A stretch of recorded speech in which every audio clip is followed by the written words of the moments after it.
Good Tuesday morning, everyone, and welcome into today's daily Bible reading for October the 1st. Today, we are entering into the final quarter of the year 2024, which means we have read 3/4 of the way through the Psalter this year. Thank you so much for those who have been engaged with me throughout this reading this year. I hope it's been a blessing to you, and I hope that has given you something good to think about as you start out your day throughout the week. And we're continuing on today in the 119th Psalm. We're taking this psalm about 3 sections at a time. I think, as I was thinking about last night, there's only one day where we're going to have to finish off with 4 sections, which will be 32 total verses. But for the most part, we're able to take this text 4 sections at a time, 8 verses to a section, meaning we got 24 verses per section. And of course, this psalm is built upon the Hebrew alphabet and is a Hebrew acrostic, meaning that each line of the individual sections begins with the same Hebrew alphabet, the same Hebrew letter. So far, we've looked at the first section, which begins with the Aleph, the second section, which begins with Beth, the third section, which begins with Gimel, and then today we're going to cover Daleth, we're going to cover Hey, and we're going to cover Vav. So we'll be looking at verses 25 through 48 today here in Psalm 119, working our way through this Hebrew acrostic. Let me go ahead and get that text up on the screen for us. We'll begin reading in Psalm 119 in verse number 25. Psalm 119 in verse number 25. Psalm 119, verse number 25 reads, "My life is down in the dust. Give me life through your word. I told you about my life, and you answered me. Teach me your statutes. Help me understand the meaning of your precepts, so that I can meditate on your wonders. I am weary from grief. Strengthen me through your word. Keep me from the way of deceit, and graciously give me your instruction. I have chosen the way of truth. I have set your ordinances before me. I cling to your decrees. Yahweh, do not put me to shame. I pursue the way of your commands, for you broaden my understanding." Psalm 119, verse 33, this section representing the Hebrew letter Hey. Verse 33, "Teach me, Yahweh, the meaning of your statutes, and I will always keep them. Help me understand your instruction, and I will obey it and follow it with all my heart. Help me stay on the path of your commands, for I take pleasure in it. Turn my heart to your decrees and not to dishonest profit. Turn my eyes from looking at what is worthless. Give me life in your ways. Confirm what you said to your servant, for it produces reverence for you. Turn away the disgrace I dread. Indeed, your judgments are good. How I long for your precepts. Give me life through your righteousness." Verse 41, this section representing the Hebrew letter Vav. The W is often pronounced with a V sound, Vav. Verse 41, "Let your faithful love come to me, Yahweh, your salvation, as you promised. Then I can answer the one who taunts me, for I trust in your word. Never take the word of truth from my mouth, for I hope in your judgments. I will always obey your instruction forever and ever. I will walk freely in an open place, because I study your precepts. I will speak of your decrees before kings and not be ashamed. I delight in your commands, which I love. I will lift up my hands to your commands, which I love, and will meditate on your statutes." Psalm 119, verses 25 through 48. Again, as we're looking at Psalm 119, I remind us that this is a celebration of Yahweh's law. The focus throughout this psalm, just looking at the text that I've colored so far, and as you can see on the screen as we read through there, if you're watching this on YouTube, so much yellow, speaking about, just as we saw today, your word, Yahweh's statutes, Yahweh's precepts, Yahweh's instruction, Yahweh's ordinances, Yahweh's decrees, Yahweh's commands. All of those are only in the first section we read today, verses 25 through 32. So again, the focus is on Yahweh and what Yahweh is celebrating in his law.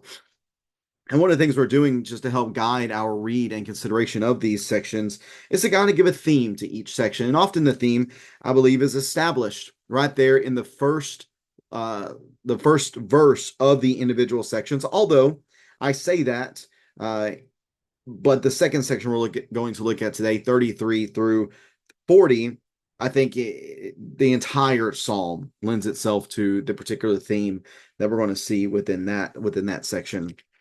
But three thoughts today we're going to key in on. Three thoughts, again, the themes of these three sections. Number one, the first theme, God's word gives life. Second theme, dependence upon God. And then the third theme is the blessings of and response to Yahweh's faithful love and salvation. I know that was a bit of a mouthful, but let's see how these sections play out and the themes that are worked upon within these particular sections. The first one, 25 through 32, the Dalet section. My life is down in the dust. Give me life through your word. So we see the reversal that is desired by the author here within this text. Where I am currently is down in the dumps. It would be a way for us to put it. He is down in the dust. He is suffering. We're going to see later on in verse 28 that he is weary from grief, and he desires for Yahweh to reverse his circumstances to where he can go from being, we'll say, near the point of death to being in a position of life. So how does that happen? Well, it starts with the author going to God. I told you about my life, and you answered me. You answered me. So how can he be moved from the place of death to life? Well, by knowing Yahweh's statutes. The request is, help me, verse 27, to understand the meaning of your precepts. So what we learn from this then is that understanding God's statutes and understanding his precepts, it leads to life.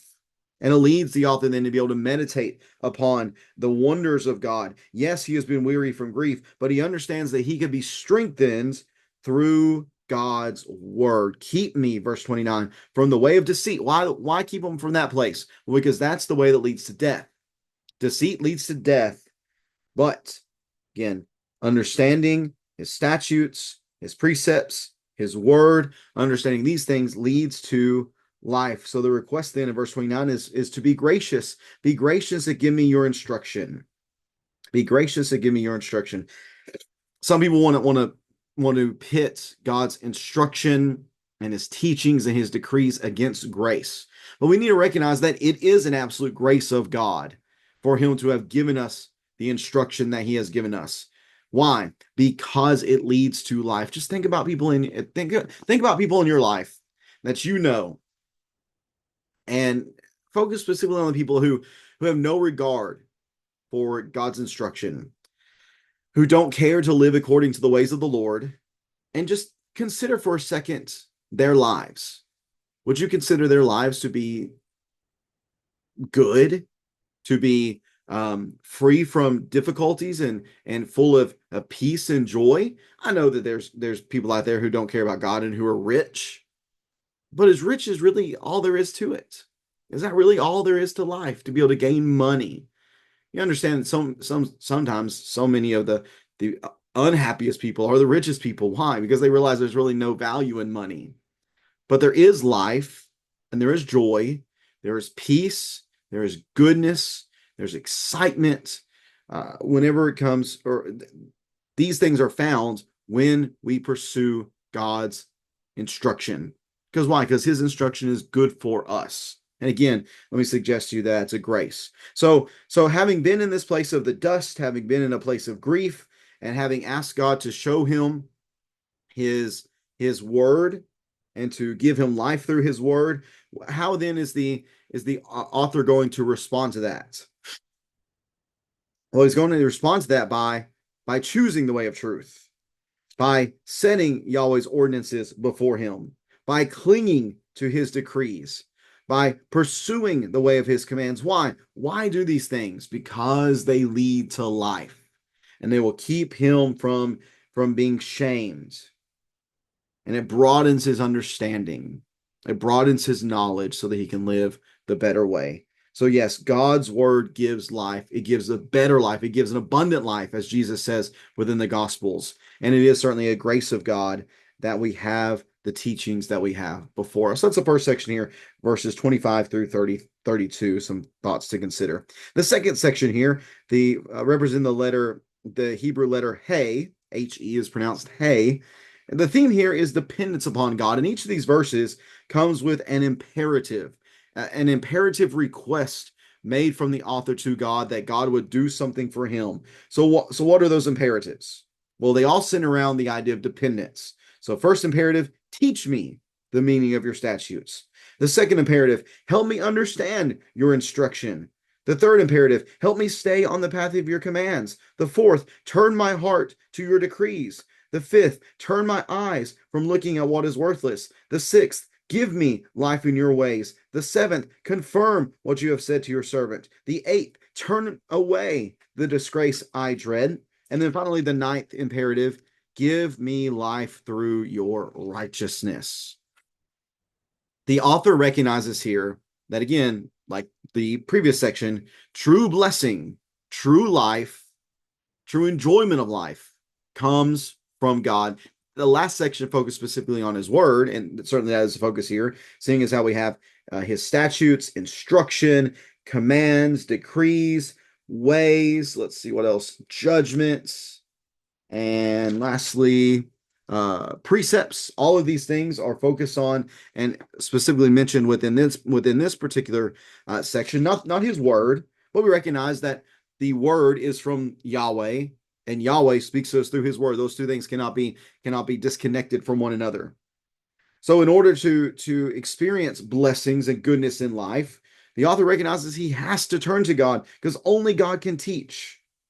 Only God can help to understand. Only he can help us stay on the right path. Why? How? Through his instruction. If you teach me the meaning of your statutes, what's the response from the author? I will keep them. Help me understand your instruction. What's the response? I will obey it and follow it. Help me stay on the path. And what's the blessing of that? Being able to take pleasure in it. Turn my heart from decrees and from dishonest profit. Turn my eyes from what is worthless. And what do we experience? Life then. And what do these things do? It produces reverence for you, the end of verse number 38. Again, turn the disgrace I dread. Indeed, your judgments are good. How I long for your precepts. Give me life through your righteousness. The author here longs for God to give him what he knows only God can give. The author here very clearly recognizes his total dependence upon Yahweh. Total dependence upon Yahweh. Yahweh, I need you. I need you, and I need what you are able and willing and desiring to give me. Is that our mindset? Do we have that same desire for Yahweh to bless us? Do we have that same willingness to be totally dependent upon him in everything that we do? Certainly that was the idea of the author here, and that needs to be our desire as well. Lastly this morning, the third section, verses 41 through 48, the Vav section, blessings of and response to Yahweh's faithful love and salvation. Let your faithful love come to me, Yahweh, your salvation as you promise. So this psalm actually begins with faithful love from Yahweh and ends in verses 47 and 48 with the love reciprocated from the author to Yahweh. So let your faithfulness come to me, Yahweh, your salvation as you promised. And then what can the author do? Well, the author then can be turned from a place of distress into a place of confidence. Then I can answer the one who taunts me, for I trust in your word. So we can turn from, again, distress and duress into a place of confidence and safety because of his trust in Yahweh's word. So never take the word of truth from my mouth. Let me always speak these things, and let me hope in your judgments. Notice these words that connect: trust in your word, hope in your judgments. But what are these connected with? These are connected with obedience to Yahweh's instruction. obedience to Yahweh's instruction. So if we want to if we want to rightly say that we trust in him, if we want to be able to say that we hope in him, then we have to obey him. We have to obey him. And what does that allow us to do then? Well, that allows us to have peace. I will walk freely in an open space, in an open place. Why? For no reason? No, because I study your precepts. And I will speak of your decrees before kings and what? And not be ashamed. Remember, earlier there was someone who taunted him and put him to shame. But now he's even willing to speak up before kings and not be ashamed. Why? What is the root of this confidence? It's Yahweh, yes, but it's his delight in Yahweh and his commands. It is him being willing to lift up his hands to Yahweh's commands and meditate upon these things. But notice what's connected here, his love. So this psalm begins with Yahweh's faithful love, and now we see the love of the author come into play. He desired for Yahweh's love to come to him, and now he's expressing the love that he has for Yahweh and Yahweh's commands, Yahweh's statutes, and a desire to meditate upon them. Again, reminds me a lot of Psalm number 1. Psalm number 1. Blessed is the person who does not walk in the pathway of sinners or stand in the way of mockers. Oh, I got a little ahead of my skis here. I know it's walk, stand, sit. How happy is the one who does not walk in the advice of the wicked, or stand in the pathway with sinners, or sit in the company of mockers. Instead, his delight is in Yahweh's instruction. He meditates on it day and night. So here's an echo of that in Psalm 119. Again, there are blessings that come from, or I should say it this way, Yahweh's faithful love and salvation are blessings, but there comes with these things an expected response, a response of obedience, a response of delight, a response of meditation. So that's what we have in our third section today here, verses 41 through 48, the blessings in response to Yahweh's faithful love and salvation. So lots for us to think about today here in these three sections of Psalm 119. Again, looking at the Daleth section 25 through 32, the Hay section of 33 through 40, and the Vav section of 41 through 48. Do you have any questions or comments about these sections? If you do, please feel free to leave that in the comments section below. And we'll be back at it again on Thursday, reading together the next three sections, the Zion section, the Chet section, and the Tet section. We'll be looking at verses 49 through 72 on Thursday. Hope that you can tune in then. Tomorrow we'll be having our first in our series of special Wednesday night studies on knowing God, knowing the nature of God, and I'll be leading that first study talking about why it is that we need to study more and come to know about the character and nature of God. So very much looking forward to kicking off that study with you. And then we'll be back at it again, as I said, on Thursday, reading together the Zion, Chet, and Tet sections of Psalm 119, verses 49 through 72.